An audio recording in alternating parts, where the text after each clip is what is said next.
Documentação para imposto de renda da pessoa física, o famoso IRPF. Você sabe quais são todos os documentos que você deve separar para enviar a informação para o fisco? Fiz um outro vídeo sobre os 10 principais erros que as pessoas cometem ao fazer a declaração do imposto de renda, bem como um outro vídeo sobre e se eu cair na malha fina, o que fazer.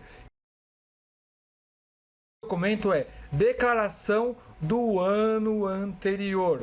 A declaração do ano anterior é muito importante, pois ela vai ser imputada os dados do ano anterior para cruzar com o ano subsequente, como por exemplo bens e direitos. E também algumas informações cadastrais ajuda você a analisar do ano anterior para evitar esquecimentos do ano posterior, como por exemplo, o ano passado tinha uma conta bancária, tinha um veículo, eu ainda tenho esse veículo, foi vendido, não foi? Qual é a situação atual? Assim, evitando esquecimentos de algum dado ou informação e cruzando de forma mais adequada o do ano anterior com o do ano posterior da declaração, vai ajudar o quê? A analisar a evolução patrimonial. Um documento muito importante.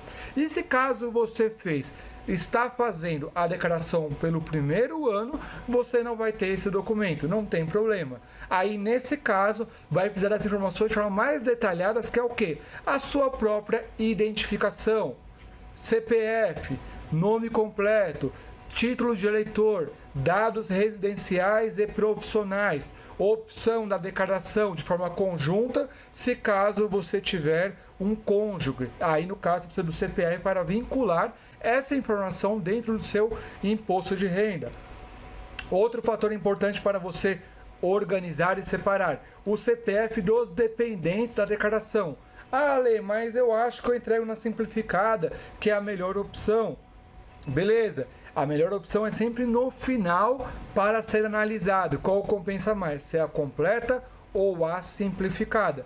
Mas nesse caso sempre é bom você colocar todas as informações dentro da declaração do imposto de renda. E após o período final, CPF dos dependentes, analisar e colocar essa informação.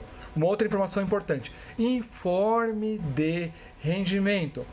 Todos os contribuintes que trabalhou devem fornecer os respectivos comprovantes de rendimentos dentro da sua declaração, ou seja, você solicita para a empresa que você trabalhou esse informe de rendimento e com ele você imputa os dados. Por exemplo, se for CLT, esses dados vai lá dentro dos rendimentos tributáveis e você vai imputar essas informações dentro da sua declaração. Então você precisa do informe de rendimento da empresa que você trabalhou, prestou serviço naquele ano específico do imposto de renda. Nesse documento deve constar, além dos rendimentos ao longo do ano, se teve imposto retido, INSS, o CNPJ da empresa, se teve algum detalhe referente a gastos de plano de saúde e previdências, no caso tiver algum vínculo com a empresa em relação à previdência, bem como também um outro fator importante é esses dados que foram imputados na sua declaração, eles vão estar vinculados. Só tem um rendimento, teve mais de um, eu trabalhar numa empresa, sair dessa empresa, fui trabalhar na outra, então todos os rendimentos que você teve do ano calendário específico dentro da sua declaração que está sendo feita naquele momento. Uma outra coisa importante são os informes das instituições financeiras, os bancos. Analise dentro do Bankline, por exemplo, caso você não tenha acesso, solicite ao seu gerente um informe de rendimento para o imposto de renda.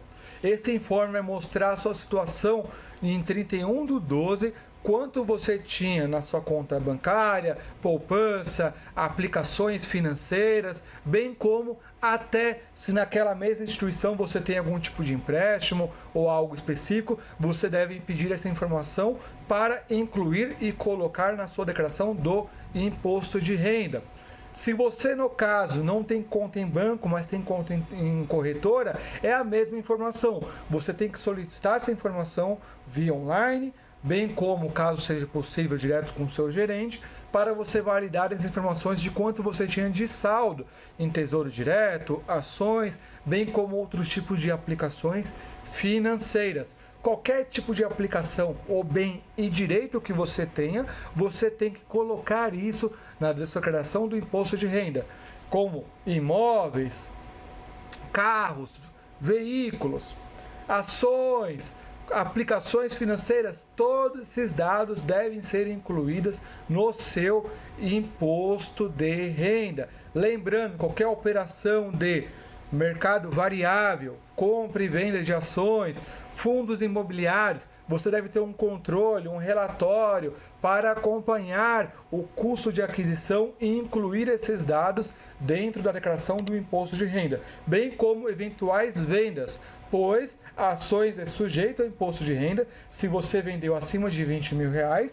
Abaixo disso, com prejuízo, você pode compensar esses valores desde que você tenha um controle hábil. E fundos imobiliários, os rendimentos não têm imposto de renda, uma vez que já foi pago lá na base, na fonte, na gestora do fundo.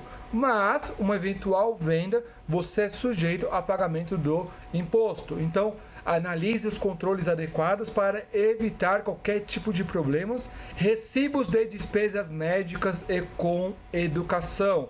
Deduções com despesas com saúde e educação podem baratear o imposto que você tem devido, ou até mesmo aumentar a sua restituição. Então, separe a documentação de despesas médicas e com educação. Não são todas as despesas médicas, ou bem como as de educação, que são dedutíveis. Instituições de ensino, ensino médio, faculdade, universidade, ok, mas idiomas não é possível. Então separe tudo e depois, com calma, você consegue analisar o que é dedutível e o que não é dedutível, sempre lembrando que você tem que ter os documentos hábeis para validar aquelas informações que você vai imputar na sua declaração do imposto de renda. Deve ter o CNPJ ou CPF de quem prestou o serviço para você colocar na declaração. Isso é muito importante. Então, sempre,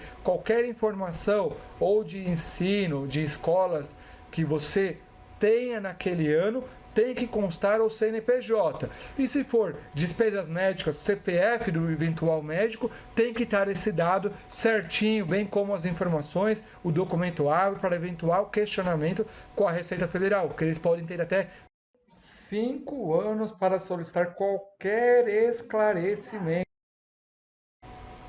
Documentos referentes a bens.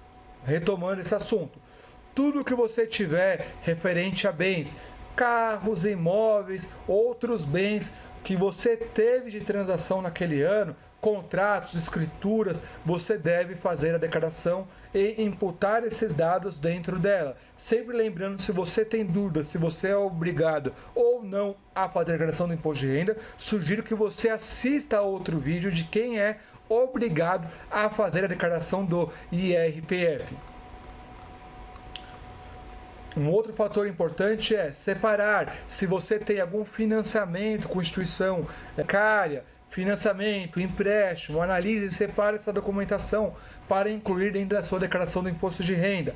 Você vendeu um imóvel, um bem, teve lucro, informe isso para a gente analisar se isso tem eventual possível pagamento de imposto ou não. Sempre analise. Então, essa documentação é muito importante. Quem recebe aluguel por um imóvel deve preencher o carnê-leão mensalmente. Se você não fez isso, agora é hora de fazer os ajustes. Lembrando que rendimento de aluguel por imóvel tem que estar incluído na sua declaração do imposto de renda. Outras informações.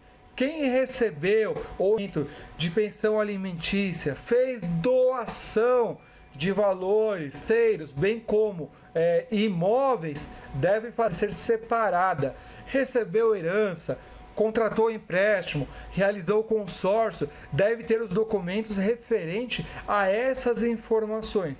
Então, esse vídeo vai encerrando por aqui. Se você gostou, não esqueça de deixar um like. Organize a sua documentação. Separe todos os documentos que ocorreram na sua vida naquele fato referente ao ano calendário que você vai fazer a declaração. Sempre lembrando que a declaração é referente ao ano anterior. Se a gente está, por exemplo, em 2021, o IRPF 2021 é referente ao ano calendário 2020. Separe toda a documentação. Com isso, você vai ter os dados adequados para imputar a declaração e evitar cair na malha fina. Se você gostou, não esqueça de compartilhar com outras pessoas que faça sentido. E se você lembrou de alguma outra documentação ou algum outro comentário, só escrever por aqui. Até a próxima!